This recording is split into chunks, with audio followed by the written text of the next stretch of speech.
Hello दोस्तों, नमस्ते, प्रणाम। हमारे यूट्यूब चैनल में आपका स्वागत है। एक हम लोग नाच गीत सुनाने जा रहे हैं। गाना कैसा लगेगा लाइक करिएगा, सब्सक्राइब करिए, कमेंट में जरूर बताइएगा कि गाना कैसा लगा। और नए हो चैनल पे तो सब्सक्राइब कमेंट जरूर करिएगा। भोरावा बोलावे नाना दोइया हो, नाना दो जी के भैया। भोरावा बोलावे नाना दोइया हो, नाना दो जी के भैया।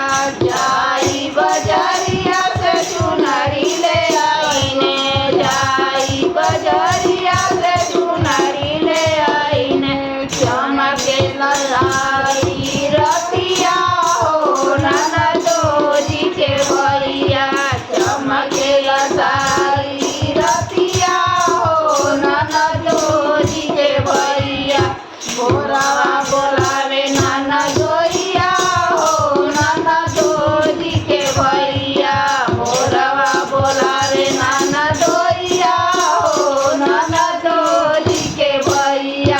जाई बजरिया से कंगना ले आईने, जाई बजरिया से कंगना ले आईने।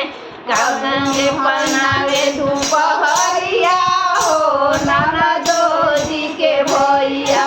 हमके पहनावे दोपहरिया हो, नाना दो जी के भैया। भोरावा बोलावे नाना दोइया हो, नाना दो जी के भैया। भोरावा बोलावे नाना दोइया हो, नाना दो जी के भैया। जाई बजरिया से ले आईने, जाई बजरिया से ले आईने। हमके खिलावे से जरिया हो, नाना दो जी के भैया। हमके खिलावे से जरिया हो, नाना दो जी के भैया। भोरावा बोलावे नाना दोइया हो, नाना दो जी के भैया।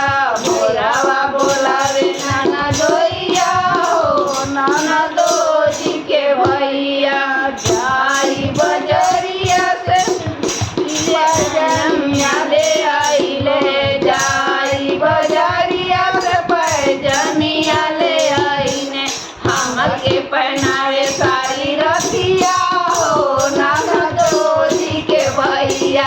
हमके पहनावे सारी रतिया हो, नाना दो जी के भैया। भोरावा बोलावे नाना दोइया हो, नाना दो जी के भैया। भोरावा बोलावे नाना दोइया हो, नाना दो जी के भैया। हेलो दोस्तों, गाना कैसा लगेगा कमेंट में जरूर बताइएगा।